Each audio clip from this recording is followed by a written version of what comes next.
राधे राधे जनाब। तो कैसे है जनाब? उम्मीद करता हूँ बढ़िया होंगे जनाब। मैं भी तंदुरुस्त हूँ जनाब। तो जनाब स्वागत है आपका अपना चैनल मैथू इस जगह में। आज हम क्या करने वाले हैं जनाब? जनाब आज हम आपके लिए लेकर आए हैं कॉम्पिटिटिव एग्जाम जैसे एसएससी, रेलवे, बैंकिंग की प्रिपरेशन करने वाले भाइयों के लिए परसेंटेज का कुछ महत्वपूर्ण सवाल। तो आज इस वीडियो में क्या करने वाले हैं? आज इस वीडियो में हम शॉर्ट ट्रिक से कुछ सवाल सॉल्व करेंगे और आपका बेसिक कंसेप्ट क्लियर करेंगे। पूरा रफा दफा कर देंगे आपका बेसिक कंसेप्ट। हमारा उद्देश्य क्या है? हमारा उद्देश्य है आपका कम से कम समय में आपका सवाल बनाकर दिखाए, आपको कैसे सवाल कर सकते हैं उसके ट्रिक आपको सिखाए। तो चलिए शुरू करते हैं। मेरा आज का पहला सवाल।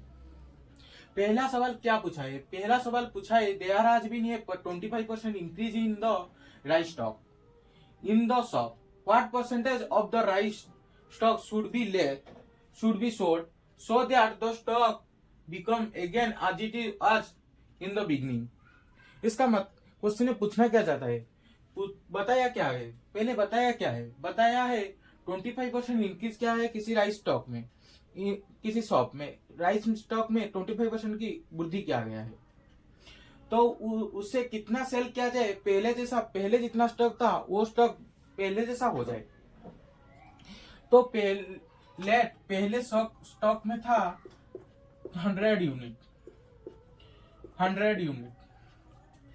तो 25% की इंक्रीज किया गया। 100 यूनिट का 25% कितना होगा? 100 यूनिट का 25% होगा 25 यूनिट।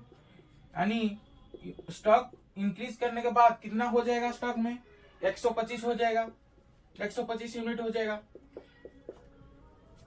अब कितना सेल करना पड़ेगा? तो पहले जैसा हो जाएगा। अब 25 यूनिट सेल करना पड़ेगा तो पहले जैसा हो जाएगा, यानी 100 यूनिट को चलाएगा तो कितना प्रतिशत सेल करना पड़ेगा?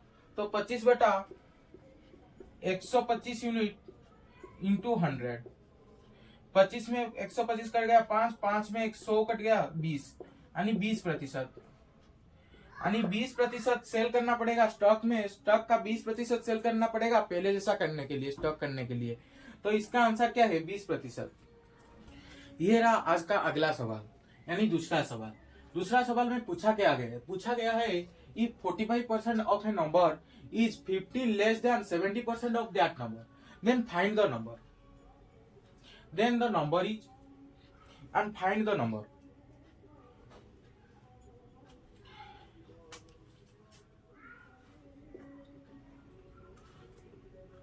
क्वेश्चन में पूछना क्या चाहता है? क्वेश्चन में पूछना चाहता है 70% का 15 लेस है 45%, यानी 45% से 15 ज्यादा है 70% किसी नंबर का। तो उसी नंबर क्या है? तो let the number is 100 unit. 100 unit, then 100 unit का 45% कितना होता? 45 यूनिट। एंड 70% कितना होगा? 70 यूनिट। तो 70 एंड 45 का डिफरेंस कितना होगा? 70 यूनिट 45 यूनिट से कितना ज्यादा है? तो 25 यूनिट ज्यादा है। लेकिन जनाब यहाँ पर क्वेश्चन में क्या बोला है? क्वेश्चन में बोला है 25 यूनिट इक्वल टू 15। तो 1 यूनिट इक्वल टू कितना होगा? 1 यूनिट इक्वल टू 25, 15 बटा 25। तो 100 यूनिट कितना होगा? 100 यूनिट होगा 15 बटा 25 इंटू 100। 25 से 100 कट गया 4, 15 इंटू 4 करेंगे तो 60 निकल कर आएगा। यानी उसी नंबर क्या है? नंबर है 60। ये रहा आज का अगला सवाल। इस सवाल में पूछा गया if the difference between 62% and 80% of a number is 198, then find difference between 92% and 56% of that number. यानी किसी नंबर का 80% और 62% का डिफरेंस है 198, उसी नंबर का 92% और 56% का डिफरेंस कितना है यह हमें बताना है। तो चलिए सॉल्व करते हैं। तो पहले हम उसी नंबर को 100 यूनिट ले लेते हैं। तो 100 यूनिट का 62% कितना होगा? 62 यूनिट। एंड 80% कितना होगा? 80 यूनिट। तो इन दोनों का डिफरेंस क्या होगा? 18 यूनिट। लेकिन क्वेश्चन में क्या बोला गया, लोग क्वेश्चन में बोला गया 18 यूनिट इक्वल टू 198 यानी उसी दोनों का डिफरेंस है 198। तो 1 यूनिट इक्वल टू कितना होगा, 1 यूनिट इक्वल टू 198 बटा 18। तो 92 100 का 92% 100 यूनिट का 92% कितना होगा, 92 यूनिट। 56% कितना होगा, 56 यूनिट।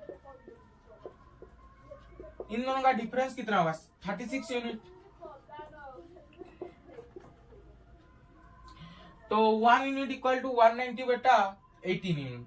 तो 36 यूनिट कितना होगा, 198 बटा 18 इंटू 36। 18 से 36 कट जाएगा 2, 198 से 2 को करने पर 6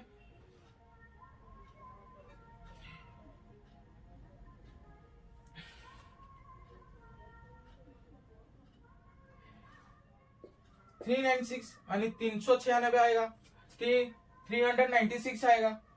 आणि इन दोनों का डिफरेंस क्या होगा, 396। 92% एंड 56% उसी नंबर का डिफरेंस होगा 396। ये रहा आज का अगला सवाल। इस सवाल में क्या पूछा है, इस सवाल में पूछा है the difference in two number is equal to 30% of their sum. Then find the ratio of larger number and smaller number. यानी किसी दो नंबर का डिफरेंस उसी दो नंबर का सम का 30% है, तो उसी दो नंबर का रेशियो क्या है। Let larger number x and smaller number y। Then इन दोनों का डिफरेंस क्या होगा, x माइनस वाई, और इन दोनों का सम क्या होगा, x प्लस वाई। लेकिन क्वेश्चन में क्या बोला है, x minus Y equal to 30% of x plus Y यानी 30 बटा 100 इंटू एक्स वाई। ये 0 को काट दिया यानी 3 बटा 10 x प्लस वाई। इधर आएगा तो 10 गुणा हो जाएगा, इधर डिवाइड है तो 10x minus 10y equal to 3x minus plus 3y, 3x plus 3y। Then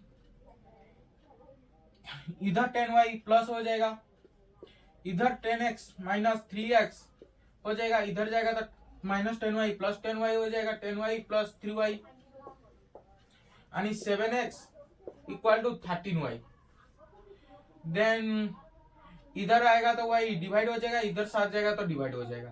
then x बटा y इक्वल टू 13 बटा 7 यानी लार्जर एंड स्मॉलर नंबर का रेशियो है 13:7 यानी x/y इक्वल टू 13:7।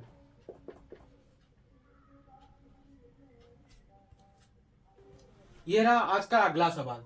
इस सवाल में पूछा गया है two employee A and B are paid total 6,600 per month.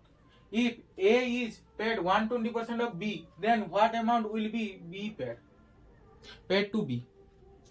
यानी इस सवाल में बताया गया है कि दो व्यक्ति को टोटल 6,600 रुपया दिया जाता है, लेकिन B को A से 120% A को B का 120% दिया जाता है।